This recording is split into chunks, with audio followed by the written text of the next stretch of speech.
Howdy, Michael, Mercedes guy here, and we're doing a fluid and filter change on a 114 car.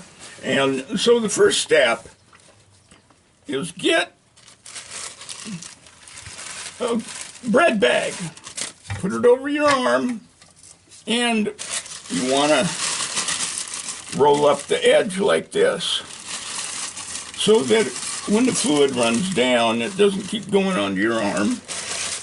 Then you pull this banjo bolt, and it's going to come out of there pretty good. Let it drain all it can. Then pull out these two rear bolts. Then just loosen the two front bolts so that the pan tips down like that, drains out the rest. Then you can remove the pan.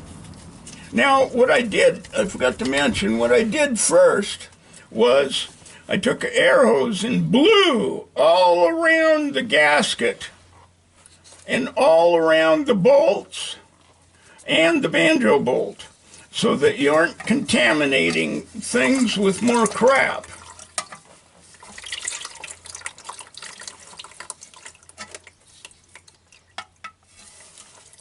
Okay, now I'm going to go have my assistant get me another pair of gloves. Okay, now next thing, pull a filter off and take these screws out.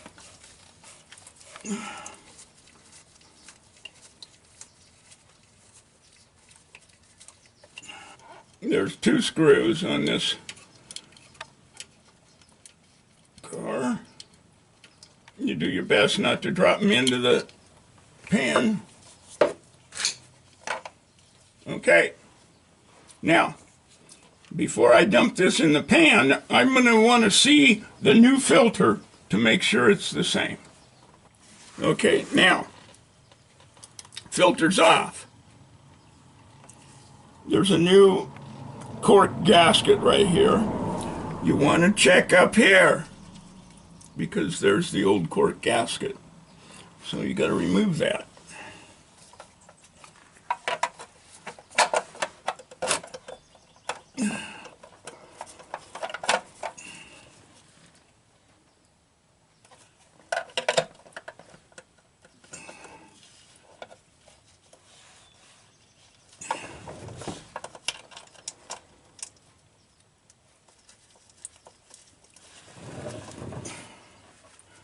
Okay, now, this is the time that you do an inspection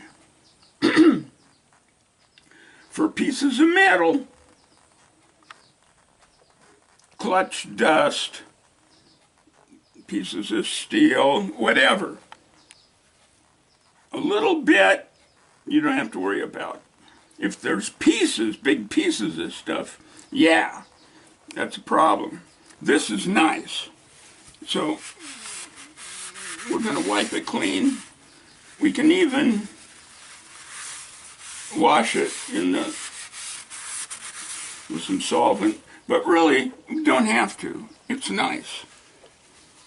Now, the last wipe, you don't want to use paper towel because of the fibers. You want to use an actual rag. Okay. We're using a paint rag, a brand new one.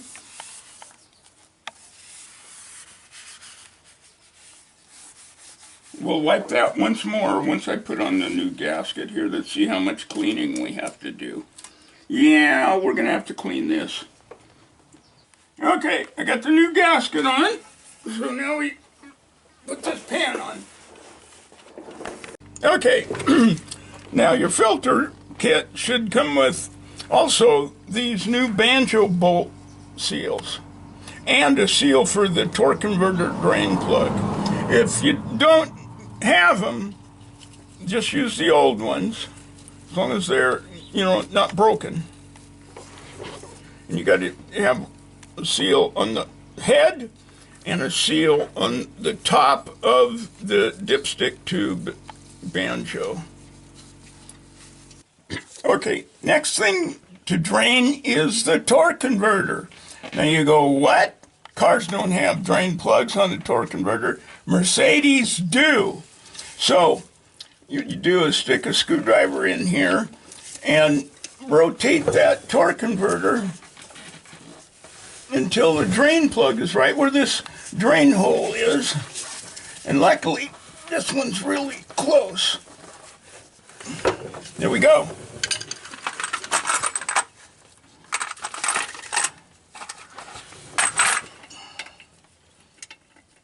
It takes a really small, what size? It takes a 5. I think it's 5. Yeah, a 5 millimeter. You want to be sure and get that in there good. And then again with the bread bag.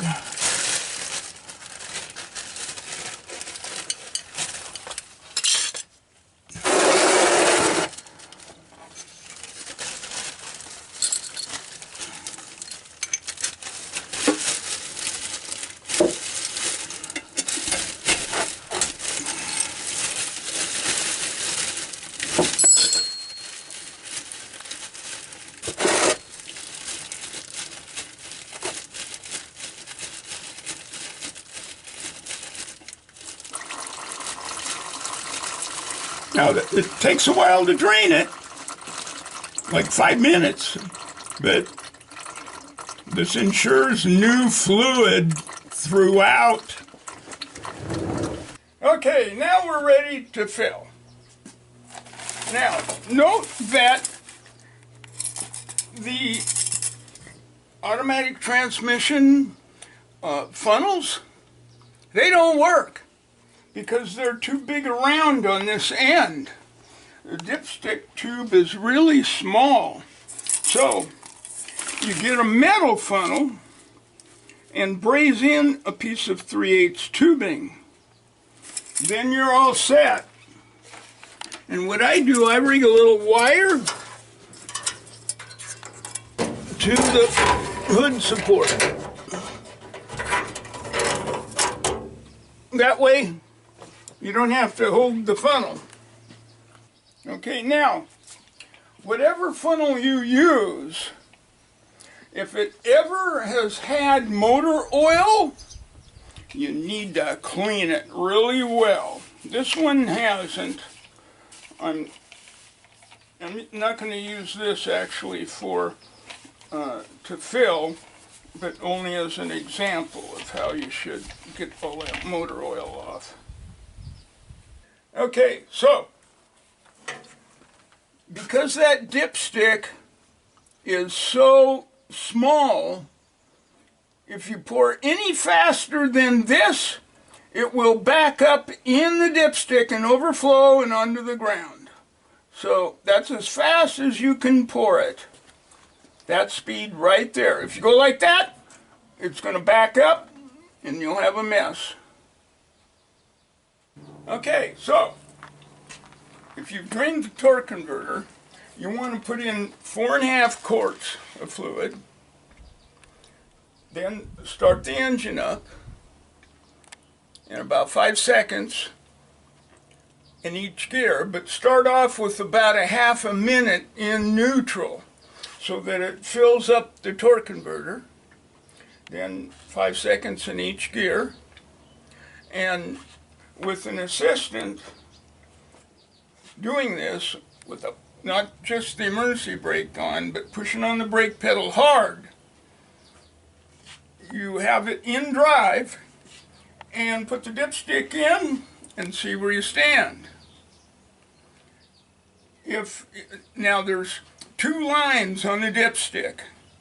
The upper one is full, the lower one is 1/4 quart. So, since it's cold fluid, you want to add fluid until it's about 1/4 inch from the top line, in drive with the engine running. All right.